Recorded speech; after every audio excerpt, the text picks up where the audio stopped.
행위로 판단하지 말고 삶으로 증명하십시오. 목사님, 그게 무슨 차이입니까? 말장난 아닙니까? 글쎄요, 오늘 그 작은 뉘앙스가 여러분들의 마음 가운데 좀 다가오면 좋겠습니다. 우리가 몇 주 전에 기독교의 가장 큰 매력 요소가 뭐라고 생각합니까? 라는 큐를 했었죠. 그 질문에 대해서 우리 공동체의 대답이 크게 두 가지로 정리가 되었었습니다. 하나는 은혜, 용납, 하나님의 받아들여 주심, 뭐 이런 것이었다면, 또 하나는 공동체였습니다. 그렇죠? 은혜를 아는 공동체, 그 은혜로 말미암아 탄생한 공동체, 예수 그리스도의 몸, 남을 나보다 낫게 여기고 우리가 서로를 위하여서 정말로 기도해주고, 말뿐이 아니라 정말로 뭔가 하나님의 은혜로 연결되어 있는 그 공동체, 그것이 가장 매력적인 것 같다라고 이야기를 했습니다. 너무나도 이상적인 모습이죠. 근데 한편으로는요, 우리가 그렇지 못한 공동체에 대한 모습도 너무나도 많이 알고 있죠. 끼리끼리가 생기고, 그 조그만한 교회 공동체 안에서도 권력 다툼이 생기고, 특정한 부류의 사람이 교회 안에서 어떤 권력을 쟁취하려고 하고, 먼저 있었던 사람이 나중에 온 사람한테 텃세를 부리고, 이런 것들을 이제 경험하기도 합니다. 그런 모습을 보기도 합니다. 근데 결론적으로 말하자면요, 그게 사람들한테 어떤 도덕의식이 없어서, 그렇게 하면 안 되는 줄 몰라서 그런 것이 아니라는 겁니다. 옳고 그른 것을 모르기 때문이 아니라는 겁니다. 배울 만큼 배운 사람들이잖아요. 그렇죠? 우리가 고등학교까지 다 나왔잖아요. 그렇죠? 초등학교만 나와도 그렇게 하면 안 되는 줄 우리 지선이도 다 알고 있어요. 근데 왜 그렇게 하는 것일까요? 그렇죠? 결론적으로는 복음이 실종되어서 그렇다는 거예요. 은혜가 실종될 때 교회 안에서 이런 모습들이 일어날 수 있다는 거예요. 우리가 이 복음의 교회의 가장 매력적인 모습이 무엇이냐라고 했을 때 은혜와 그 은혜로부터 탄생한 공동체에 대해서 이야기했다면, 반대로 말하자면 이 복음의 은혜, 이 하나님의 용납하심, 하나님의 받아들여 주심, 하나님의 용서하심, 이것이 실종될 때, 내가 머리로는 알고 있지만 이것이 우리의 삶으로부터 멀어져 버릴 때, 자연스럽게 그 은혜로부터 끊어진 공동체는 생명력을 잃고 그런 푸석푸석한 모습이 발생하기 시작하더라는 거예요. 여러분, 오늘 말씀이 이것을 너무나도 잘 보여주는 말씀입니다. 우리가 지난 시간에요, 바울과 바나바가 1차 전도 여행을 마치고 이 바울과 바나바를 파송했던 안디옥 교회로 돌아가서 이방인들에게 복음이 증거되게 하시고 구원의 역사를 이루셨다 하는 것을 보고하는 장면으로 지난 시간이 마쳤습니다. 이게 이제 14장의 가장 마지막까지의 이야기거든요. 근데 이제 오늘 이제 15장으로 넘어오면서요, 갑자기 분위기가 미묘해집니다. 미묘해져요. 우리 15장 1절, 2절 말씀을 같이 한번 읽어볼까요? 우리 읽어보겠습니다. 시작. 어떤 사람들이 유대로부터 내려와서 형제들을 가르치되 너희가 모세의 법대로 할례를 받지 아니하면 능히 구원을 받지 못하리라 하니, 바울 및 바나바와 그들 사이에 적지 아니한 다툼과 변론이 일어난지라. 형제들이 이 문제에 대하여 바울과 바나바와 및 그 중에 몇 사람을 예루살렘에 있는 사도와 장로들에게 보내기로 작정하니라. 그랬습니다. 어떤 한 무리의 유대파 그리스도인들이 안디옥 교회에 왔습니다. 이 안디옥 교회가 얼마나 그 당시에 은혜가 있었습니까? 바울과 바나바를 비롯한, 그쵸? 젖동생 마나, 그 분봉왕 헤롯의 젖동생 마나엔과 또 뭐 이게 여러 니게르라 불리는 시므온과 뭐 이런 사람들이 이제 다 있었지 않습니까? 이 여러 부류의 사람들이 모여가지고 막 정통 유대인들이 아니었어. 그치? 헬라인도 있었고 이방인들도 있었는데 그들 가운데 복음의 부흥이 일어나서 믿는 자들이 늘어나고 예배 때마다 감격이 있고 이제 한참 좋은 거예요. 근데 그때에 이 한 무리의 이방인들이 들어와 가지고는 막 믿기 시작한 이 유대인들을, 이 그리스도인들을 가르쳤다 그럽니다. 이 유대교적인 전통 유대인들이 들어와 가지고 이제 막 믿기 시작한, 유대적인 전통이 없는 그 기독교적인 지식이 없는, 성경의 지식이 없는 헬라파 그리스도인들, 이방인 그리스도인들을 가르치기 시작했다 그래요. 그리고 이 사람들이 가르친 것의 내용이 뭐냐 하니까 모세의 율법대로 할례를 받지 않으면 구원을 받지 못할 것이다, 이렇게 얘기를 한 거예요. 여러분, 이 사람들이 어떻게 했을지 한번 상상해 보십시오. 성경을 가져와가지고는 딱 펼쳐가지고, 자 봐라, 예수님이 어느 날 갑자기 나온 게 아니다. 신약 성경부터 성경이 출발하는 게 아니지 않느냐. 창세기부터 성경이 출발하는 거지 않느냐. 근데 여기 모세의 율법을 봐라. 율법에 보니까 할례 받지 않으면 하나님의 백성이 아니라고 한다. 근데 너희 이방인들 중에서 예수님을 믿어서 이 하나님의 백성에 들어오게 된 거, 오케이, 들어온 것까지는 알겠는데 그것만 가지고 구원받는 거 아니다. 봐라, 할례 받으라고 돼 있지 않느냐. 여러분 어떤 거 같으세요? 성경에 할례 받으라고 돼 있잖아요. 할례 받아야지 구원받는 거 아닙니까? 할례 받아야지 이스라엘 백성 아닙니까? 아브라함의 자손들은 반드시 할례 받으라고 그러는데 할례 받아야지 구원받는 거 아니에요? 예수님 믿는 것만으로 충분해요? 그런 거예요. 그러니까 이제 막 예수님을 믿기 시작한 사람들 입장에서는 뭔가 유대인이라고 하면 더 권위가 있는 것 같고, 그 중에서도 누군가를 가르칠 정도면은 아마도 학자들은 이 사람들이 바리새파 전통에 굉장히 유력한 유대주의자들이었을 것으로 추정한다라고 얘기를 합니다. 근데 그럴싸한 이 사람들이 들어와 가지고 이런 이야기들을 막 하는 거예요. 그러니까 이 안에서 난리가 난 겁니다. 바울과 바나바가 가르쳤던 거하고는 달라진 거예요. 그러니까 2절 말씀에 우리 다시 보니까요, 바나바와 바울이 그리고 이 유대파 그리스도인들 사이에서 적지 아니한 다툼과 변론이 일어나니라, 이렇게 말하고 있어요. 그러니까 이 싸움이 제법 심각한 수준의 싸움이었다라는 것을 알 수 있어요. 굉장히 보통이 아니다, 보통 부딪힌 것이 아니다, 이런 것을 우리가 상상해 볼 수 있죠. 여러분, 우리가 가끔 이런 말 하죠. 다 믿는 사람들인데 다 똑같이 믿는 건데, 야, 뭐 그렇게 그거 가지고 싸워. 그냥 다 좋게 하면 되지. 뭐 그런 거 가지고 이렇게 예민하게 굴어. 물론 그 말이 맞을 수도 있어요. 많은 경우에 그것이 옳은 경우가 많습니다. 근데 여러분, 한편은요, 네 말도 맞고 네 말도 맞아. 다 존중해야 돼. 우리가 다른 의견을 존중해야 돼. 라는 말이 듣기에는 좋게 들리는데 이것이 언제나 통용되는 말인가 하는 것을 우리가 한 번은 생각해 볼 필요가 있어요. 겉으로는 점잖아 보입니다. 이렇게 말하면요, 겉으로 보기에는 뭔가 다른 사람들보다 더 덕이 있는 것 같아요. 이게 사실 참 아이러니죠. 그렇죠? 어떤 중요한 문제를 가지고 싸우는 사람보다 뒷짐지고 서가지고 자기는 아무 책임 안 지면서 야, 너도 잘못했고 너도 잘못했어 라고 하는 사람이 훨씬 더 덕이 있는 사람처럼 느껴져요. 여러분, 그런데요, 어쩌면요, 어떨 때는 이런 태도는 때로는 진실을 보려고 하지 않고 이 사실로부터 한 발 떨어져서 자기 혼자 선비짓하고 있는 것일 때도 있다라는 거예요. 여러분, 예를 들자면요, 만약에 여러분들에게 어떤 자식이 있다고 생각합시다. 근데 여러분들에게 와가지고 이러는 거예요. 야, 그 아이한테 와가지고 이러는 거예요. 야, 사실 너희 아빠 안성실 아닌 거 알아? 막 그러고 다닌다고 해보자고요. 그럼 여러분들은 어떻게 하시겠어요? 그거 가지고 그 말도 맞고 이 말도 맞아 라고 하시겠습니까? 그럴 수 없죠. 미쳤냐고. 가서 싸워야죠. 경찰에 신고해야죠. 분명하게 이 결판을 내야죠. 어떻게 그런 일이 있을 수가 있습니까?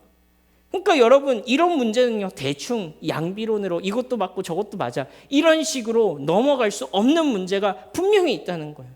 어떤 문제는 싸워야 하는 문제가 있어요. 어떤 문제는 내가 목숨을 걸고서라도 지켜내야 되는 그 문제가 있다고요. 여러분, 오늘은 그 문제가요, 구원의 문제입니다. 여러분들의 영혼의 문제예요. 여러분들의 영혼의 이 결국을 위해서 우리가 지금 이 시간을 보내고 있는 거 아닙니까? 그렇죠? 왜 기독교 믿습니까? 우리가 오아시스 플랜 통해 가지고 우리가 믿는 목적은 단순히 죽어서 천국 가는 것이 아니라 이 땅 가운데서 하나님의 나라를 누리고 그분의 이 오아시스 플랜에 동참하는 것이라고 배웠지만, 그러나 여러분, 천국 못 가면 그거 다 무슨 소용이 있어요? 이게 결코 우리의 구원을 가볍게 보기 때문에 그렇게 말한 것이 아니라는 거 여러분들도 잘 아실 것입니다. 너무너무 중요한 문제잖아요. 우리의 영혼이 결국에는 이 삶을 다 살고 갔을 때, 성진아, 네가 복음을 따라 산다고 너무 고생했다. 너무 잘했다. 근데 천국은 못 간다. 이러면 우리의 삶이 무슨 의미가 있냐는 말이에요. 그러니까 이 문제가 심각한 문제라는 거예요. 여러분, 그래서 지금 이제 막 교회가 탄생해서 이 10여 년밖에 지나지 않은 이 시점에 이 초기 기독교 공동체, 이 교회는 아주 절체절명의 위기 가운데 있습니다. 하나님께서는 유대인들뿐만 아니라 이방인들도 예수님을 믿는다는 것 때문에 구원받게 하셨습니다. 무엇을 통해서 알 수 있어요? 이 사람들이 할례받기 이전에 이미 성령을 받았고, 할례받기 이전에 이미 하나님을 사랑하게 되었고, 할례받기 이전에 이미 하나님을 위하여서 목숨을 버리고 있는 이 이방인 그리스도인들이 나타나기 시작한 거예요. 그들이 이전의 삶을 버리고 거룩하게 살 어떤 소망과 소원을 가지고 살아가는 정말로 우리의 동료여 형제라고 말할 수 있는 그런 그리스도인들이 생겨나고 있었던 거예요. 근데 어디서 갑자기 정통이라고 하면서 어떤 사람들이 찾아와 가지고는 너 성령 받아도 소용없어. 하나님 믿어도, 예수님 믿어도 소용없어. 할례를 받아야 돼. 너 다 해놓고 마침표 안 찍으면 그 문장 틀린 거 알지? 마침표를 안 찍었잖아. 이런 식으로 막 하면서 호도한다고 생각해 보시라고요. 제 지금 맞는 말 하고 있는 거 아닙니다. 여러분, 여기 현혹되시면 안 돼요. 틀렸다고요. 이렇게 얘기를 하고 있는 거예요. 그것으로 구원 못 받아. 여러분 어떻습니까? 꼭 우리가 이 문제, 뭐 그런 거 가지고 흔들리면 그럴 수도 있겠지만, 여러분, 우리가 이제 막 예수님을 믿기 시작했는데 만약에 어느 교회 장로님이라고 하면서 와가지고 막 우리한테 내가 모르는 막 얘기를 하면서 막 나보고 잘못 믿었다는 거예요. 나보고 막 와가지고 목사님이 이때까지 해주지 않은 것 같은 이상한 막 얘기를 하면서 당신 잘못 믿고 있었다는 거예요. 그렇게 해가지고 구원 못 받는다는 거예요. 예수님 믿는 것만으로는 구원 못 받는다는 거예요. 헌금을 막 집을 바쳐야 된다는 거예요. 차를 팔아서 헌금해야 된다는 거예요. 그렇게 해야지 천국 간다는 거예요. 막 그렇게 얘기를 해본다고 해보십시오. 순수한 믿음, 순수한 사랑을 가지고 이제 하나님을 따라서 살아가 보려고 했던 이 사람들에게는 이게 너무나도 상처가 되는 말이었던 거예요. 이 일 때문에 안디옥 교회는요, 다시 이 문제를 가지고 바나바와 바울을 예루살렘 교회로 다시 보냅니다. 왜냐하면 예루살렘 교회는요, 당시에 이 흩어져 있었던 모든 교회들의 어머니 교회 같은 곳이었거든요. 그래서요, 이 예루살렘 교회에서 역사상 최초의 공식적인 이 세계교회 회의라고 할 수 있는 그런 회의가 열립니다. 이제 조금 신학적인 용어로는 예루살렘 공의회였다, 이렇게 이제 표현을 하기도 하는데요. 오늘 이 예루살렘 교회가 이 문제에 대해서 중요한 결정을 내립니다. 우리가 이 부분을 살펴보면요, 발견할 수 있는 게 있어요. 그것은 무엇이냐면 복음으로 이루어진 교회가 어떻게 살아가야 하는가, 복음으로 이루어진 교회가 다른 사람들을 어떻게 수용해야 되고 무엇을 하지 말아야 하는가, 이것을 이제 가르쳐 줍니다.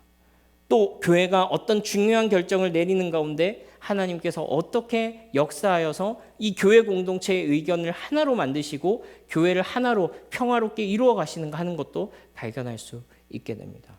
여러분, 그래서요, 우리가 첫 번째로 이 말씀을 통해서 발견하게 되는 것은요, 하나님께서는 이 예루살렘 교회가 이렇게 중차대한 교회 결정을 하기 이전에 교회의 지도자들에게 공통의 경험을 먼저 하게 하셨다라는 거예요. 이제까지 아브라함으로부터 예수님이 오시기까지에 있었던 그 모든 구약 성경의 내용, 모세의 율법, 이 당시를 지배하고 있었던 지배적이었던 그 유대교의 문화를 가지고 있는 이 사람들과 새로운 그리스도인들이 유입되기 시작하는 이 시점에 어떻게 교회가 어떤 결정을 할 것인가 하는 것에 있어서 교회의 지도자들이 각각의 생각대로 한 것이 아니라 한 사람 한 사람에게 공통된 경험들을 하게 하셨다라는 거예요. 우리 4절부터 12절까지의 말씀을 함께 읽어볼 건데요. 제가 한 절, 여러분 한 절, 마지막 절 같이 읽겠습니다. 제가 먼저 읽어볼게요. 예루살렘에 이르러 교회와 사도와 장로들에게 영접을 받고 하나님이 자기들과 함께 계셔서 행하신 모든 일을 말하매 이방인들에게 할례를 행하고 모세의 율법을 지키라 명하는 것이 마땅하다 하니라. 사도와 장로들이 이 일을 논의하러 모여 많은 변론이 있은 후에 베드로가 일어나 말하되 형제들아 너희도 알거니와 하나님이 이방인들로 내 입에서 복음의 말씀을 들어 믿게 하시려고 오래전부터 너희 가운데서 나를 택하시고 또 마음을 아시는 하나님이 우리에게와 같이 그들에게도 성령을 주어 증언하시고 믿음으로 그들의 마음을 깨끗하게 하사 그들이나 우리나 차별하지 아니하셨느니라. 그런데 지금 너희가 어찌하여 하나님을 시험하여 우리 조상과 우리도 능히 매지 못하던 멍에를 제자들의 목에 두렸느냐. 그러나 우리는 그들이 우리와 동일하게 주 예수의 은혜로 구원받는 줄을 믿노라 하니라. 함께 읽습니다. 온 무리가 가만히 있어 바나바와 바울이 하나님께서 자기들로 말미암아 이방인 중에서 행하신 표적과 기사에 관하여 말하는 것을 듣더니, 여러분 이제 사도행전이 15장까지 왔습니다. 이 15장까지 왔으면 세월이 제법 흐른 거예요. 이 감사한 것은요, 교회가 처음 탄생하고서 하나님께서 사도들과 이 교회 지도자들에게 어떤 공통의 경험을 하게 하셨다는 거예요. 10여 년 전쯤에, 지금으로부터 이 말씀의 시점으로부터 10여 년 전쯤에 베드로는 고넬료라 하는 사람을 만나게 되었습니다. 자기는 만날 의도가 없었어요. 자기는 그 사람과 함께 식사할 계획이 없었습니다. 여러분 기억하시나요? 근데 이 고넬료를 만나게 하시려고 하나님께서 베드로에게 3번이나 환상을 통해서 보여주시고 사람들을 보내어가지고 부정하지 않다, 그것을 먹어라, 하나님께서 거룩하다 하신 것을 네가 속되다 할 수 없다 말씀하시면서 이 고넬료 집안이 하나님께로 돌아오게 되는 경험을 베드로에게 하게 하셨습니다. 또 어떤 경험들이 있었습니까? 개토화되었던, 이 유대인들은 천하다고 여겼던, 부정하다고 여겼던 이 사마리아 사람들에게 성령 하나님께서 임하셔서 그들 가운데 예수를 주로 고백하는 고백이 있게 하신 그런 역사가 있었습니다.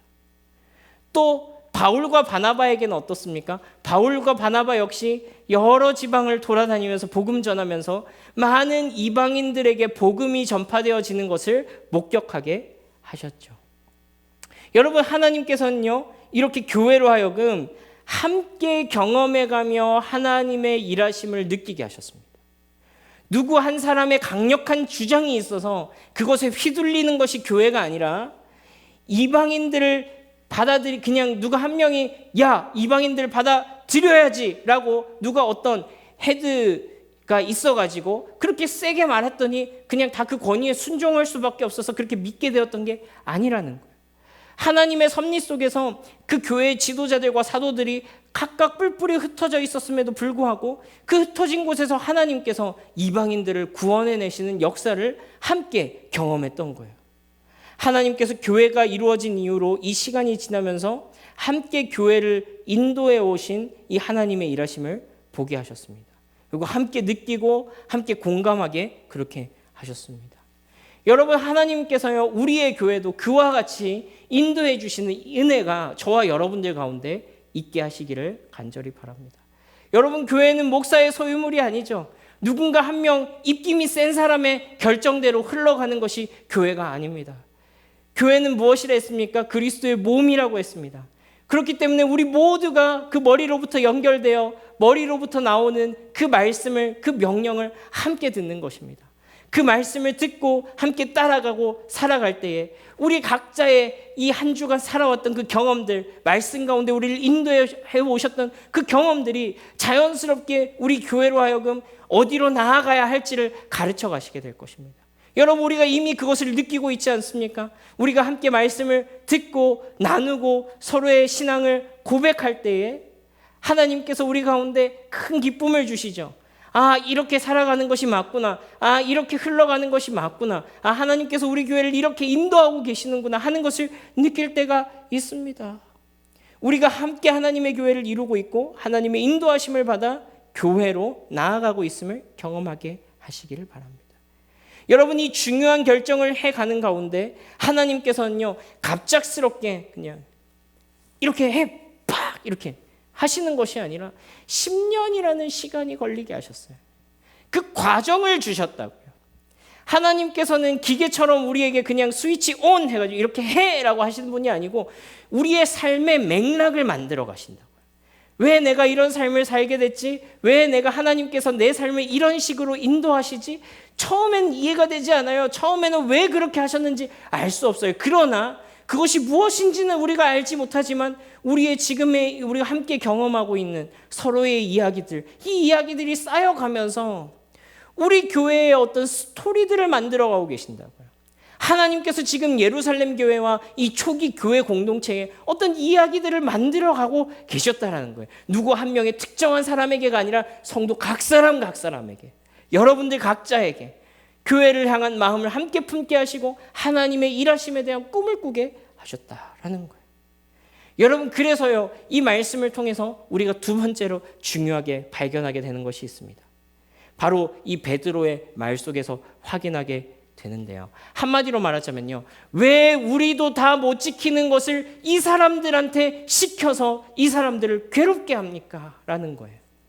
우리 방금 읽었지만 7절부터 11절까지만 다시 한번 읽어보겠습니다. 제가 한 절, 여러분 한 절, 마지막 같이입니다. 많은 변론이 있은 후에 베드로가 일어나 말하되, 형제들아, 너희도 알거니와 하나님이 이방인들로 내 입에서 복음의 말씀을 들어 믿게 하시려고 오래전부터 너희 가운데서 나를 택하시고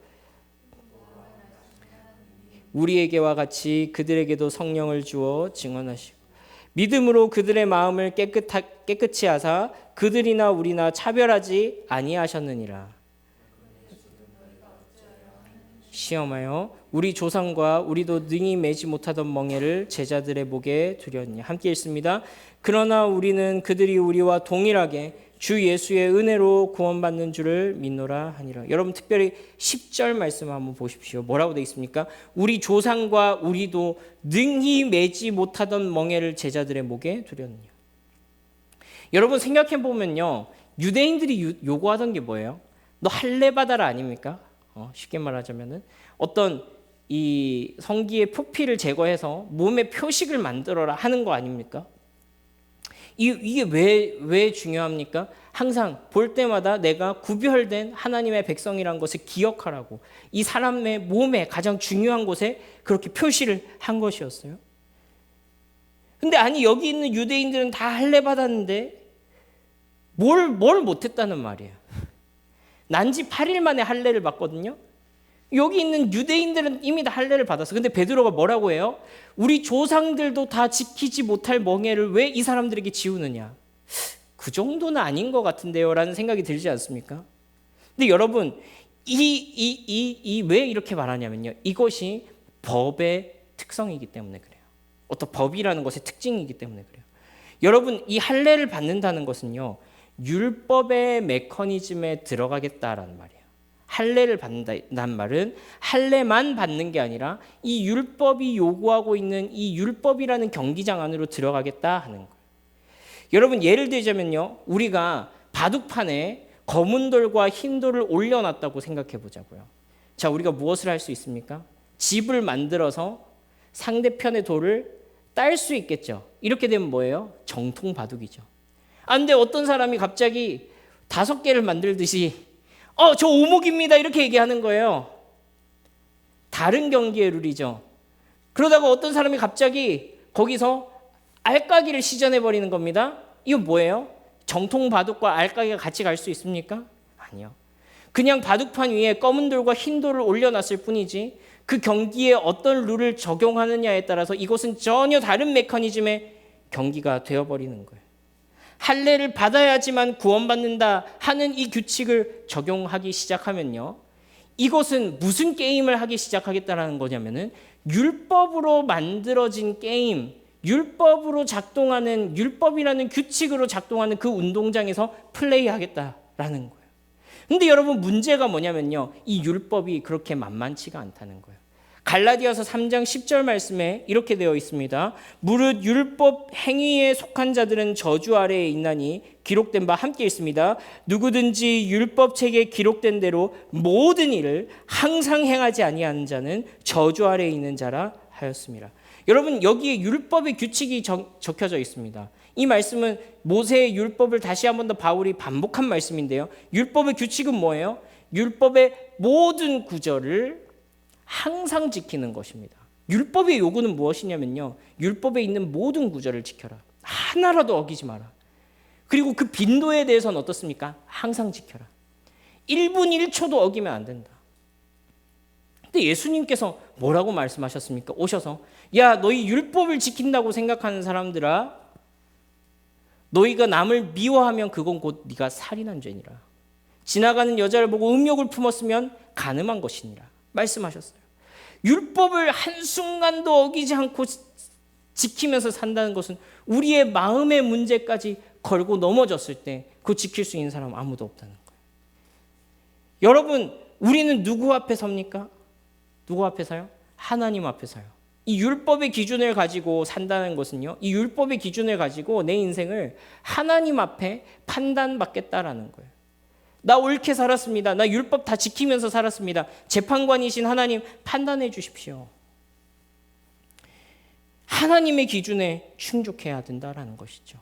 여러분, 근데 여러분 생각해 보십시오. 제가 매우 착하게 사는 사람입니다. 기부도 많이 합니다. 헌신적입니다. 다른 사람들을 돌봐줍니다. 그런데 오늘 교회 오다가 100km 제한 속도 있는 것을 110km로 달려버렸어요.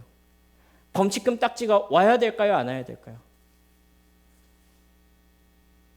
안 와야죠. 저는 평소에 착하게 살았잖아요. 나쁜 짓보다 착한 일을 훨씬 더 많이 했잖아요.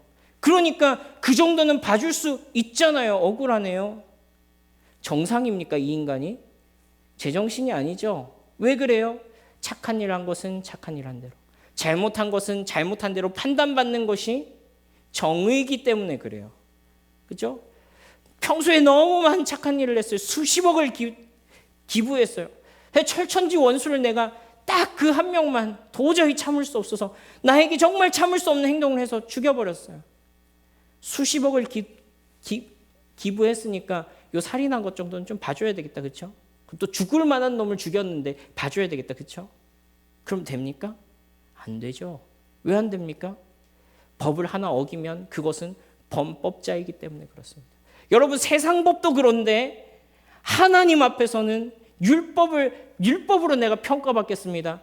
세상 재판관보다 훨씬 더 정의로우시고 훨씬 더 공의로우시고 옳고 그름이 분명하신 그분 앞에서 내가 완벽하다.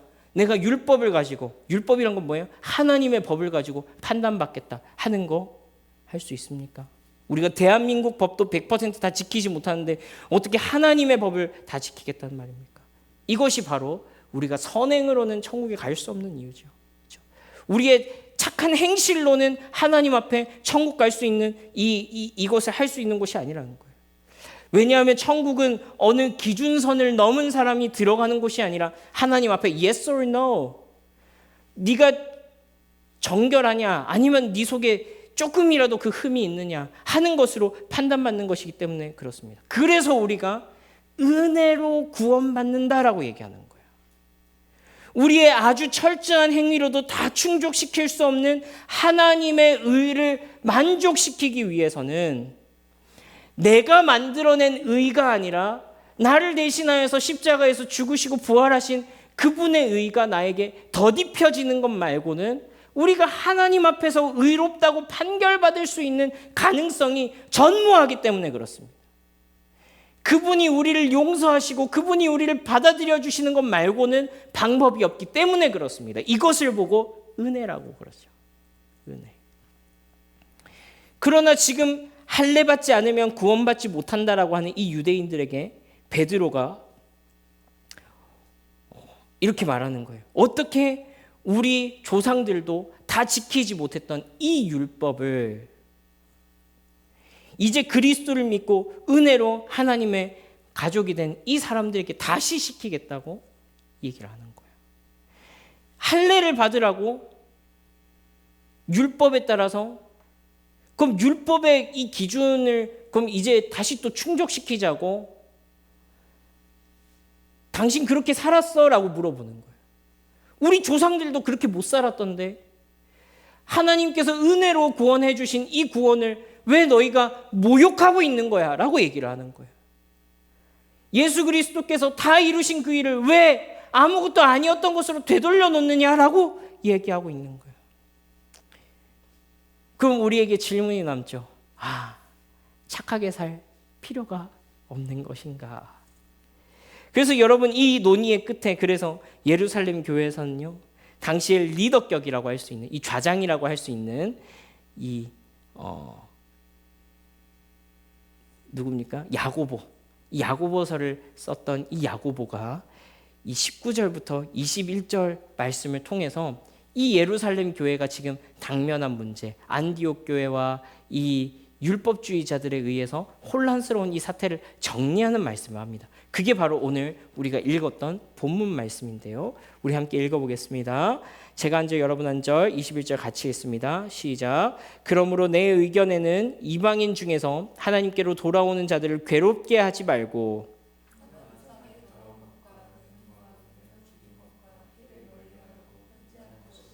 함께 읽습니다. 이는 예로부터 각 성에서 모세를 전하는 자가 있어 안식일마다 회당에서 그 글을 읽음이라 하더라. 그렇습니다. 야고보는 더 이상 이방인 그리스도인들을 괴롭게 하지 말라는 거예요. 그냥 수동적으로 내가 이 문제에 대해서 언급하지 않겠다라고 얘기하는 것이 아니고 율법의 어떤 짐도 지우지 마라 이렇게 얘기하게 되는 거예요. 근데 여러분 우리가 여기서 마지막으로 발견하게 되는 것이요. 이 기독교 복음의 독특성을 발견하게 됩니다. 이것만큼은 부탁합니다 하면서 요청하는 것이 있다는 거예요. 우리 방금 읽었던 말씀 우리 한 목소리로 한 번만 더 읽어보겠습니다. 시작. 그러므로 내 의견에는 이방인 중에서 하나님께로 돌아오는 자들을 괴롭게 하지 말고 다만 우상의 더러운 것과 음행과 목매어 죽인 것과 피를 멀리하라고 편지한 것이 옳으니 이는 예로부터 각 성에서 모세를 전하는 자가 있어 안식일마다 회당에서 그 글을 읽음이라 하였더라. 여러분 20절 말씀에 우상의 더러운 것, 음행, 목매어 죽인 것, 피 이것은요 이 이방인의 제사와 주로 연결되는 것입니다. 우상의 더러운 것이라고 하면 이게 이제 우상에게 바쳤던 제물을 먹는 것을 말하는 것이고요. 목매어 죽인 것은요 유대인들은 반드시 이 피를 다 빼고 육고기를 섭취했습니다. 이 피에는 생명이 있기 때문에 그걸 먹는 자체가 이 거룩하지 않다라고 여겼던 것이죠. 또 그리고 피째 고기를 먹는 거 이런 거 이제 가리키는 겁니다. 근데 사실 이게 다 율법이거든요. 율법이거든요. 그러니까 야고보가 지금 이렇게 말하고 있는 거예요. 이방인들에게 율법의 짐을 지우지 마라. 그런데 율법의 이 부분은 좀 지켜주면 안 되겠니라는 뉘앙스처럼 보여요. 근데 그런 게 아니에요. 여러분 야고보는요 율법으로서 이것을 요구한 것이 아니라 공동체의 하나됨을 위해서 이런 관습적인 부분에서 오히려 성숙한 이방인 그리스도인들에게 부탁을 하고 있는 거예요. 그러니까 이 말은 이런 말입니다. 율법이 여러분들을 어떻게 하지 못합니다.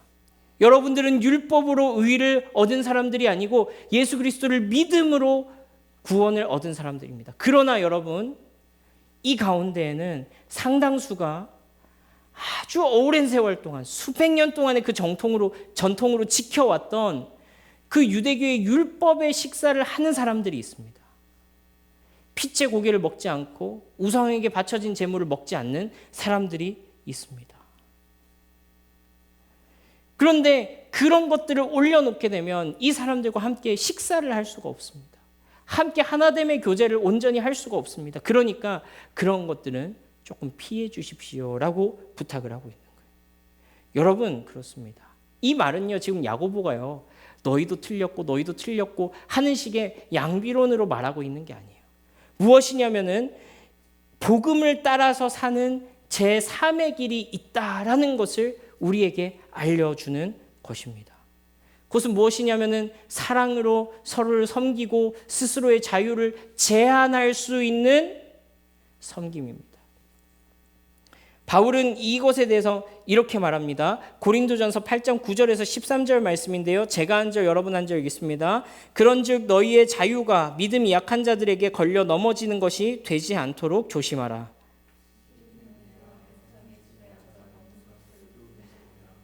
그 믿음이 약한 자들의 양심이 담력을 얻어 우상의 제물을 먹게 되지 않겠느냐. 그러면 내 지식으로 그 믿음이 약한 자가 멸망하나니 이는 그리스도께서 위하여 죽으신 형제라. 이같이 너희가 형제에게 죄를 지어 그 약한 양심을 상하게 하는 것이 곧 그리스도에게 죄를 짓는 것이니라.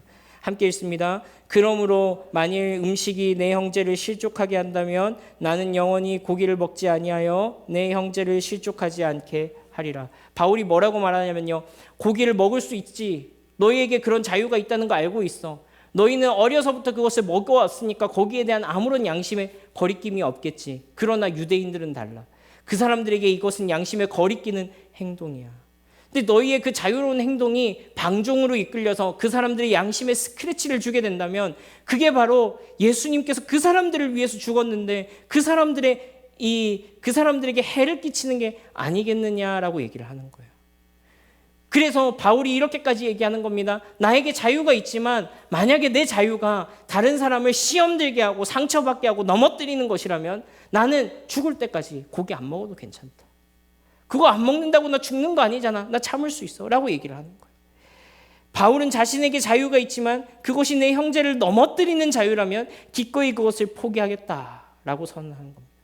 여러분, 이것은 이런 것이죠. 술 좋아하는 남편이 있었습니다. 근데 부인의 평생 소원이 이 남자가 술을 좀 끊는 거래.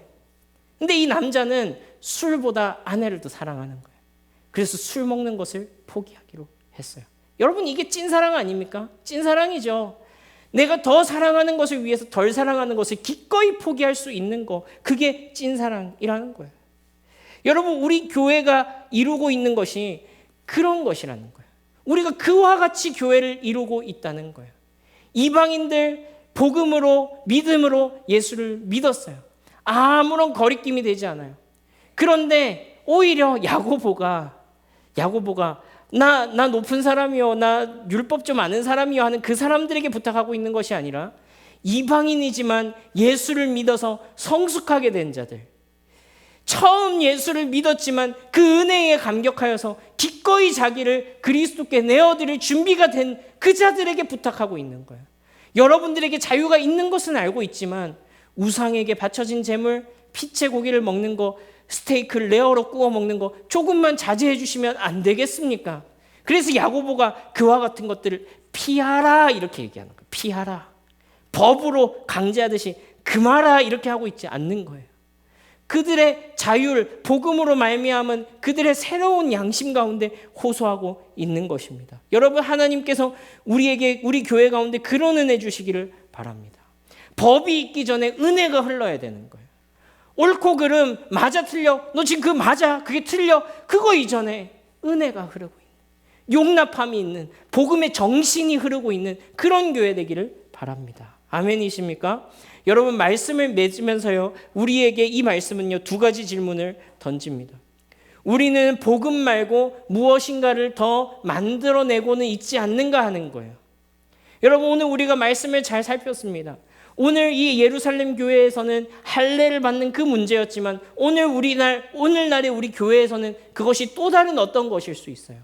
할례를 받는 것까지는 아니지만 그의 준하는 이렇게 해야 그리스도인이야, 이렇게 해야 예수 믿는 거야, 이렇게 안 하면 너 참된 신자 아니야, 이렇게 안 하면 너는 틀려 먹었어, 넌 구원 못 받아 라고 하는 그런 것이 은근히 있진 않는지 우리 고민해 봐야 됩니다. 처음 시작할 때는 다 좋은 마음으로 시작합니다. 처음 시작할 때는 다 은혜로 시작합니다. 근데 교회가 지나면서, 시간이 지나면서, 규모가 커지면서 그 안에 기득권이 생기고 권력이 생기고 뭔가 사람들이 만들어낸 규칙과 사람들이 만들어낸 규정이 누군가를 억압하게 되는 그런 경우를 너무나도 많이 봤어요. 이거 또 다른 형태의 율법주의라는 거예요. 또 다른 형태의 공로주의라는 거예요. 우리에게 이런 것이 없는지, 이미 내 속에서 은근히 이런 것이 생겨나진 않았는지, 쟤는 왜 저래? 쟤는 왜 저렇게밖에 못해? 기다려주지 못하고 참지 못하고 이런 모습들이 있진 않는지 돌아봐야 된다는 거예요. 또 한 가지는 우리에게 이렇게 질문할 수 있습니다. 우리는 복음이라는 핑계로 우리를 방종에 내맡기고 있지는 않는가? 이 질문도 해봐야 됩니다. 우리가 은혜로 구원받았습니다. 하나님의 용납하신 가운데 우리가 받아들여졌습니다. 우리에게 자유가 주어졌습니다. 그러나 그 자유를 가지고 내가 마음대로 내 몸을 굴리고 마음대로 내 삶을 살아가라고 그 자유를 주신 것이 아니라 그 자유를 가지고 사랑으로 그리스도께 순종하라고.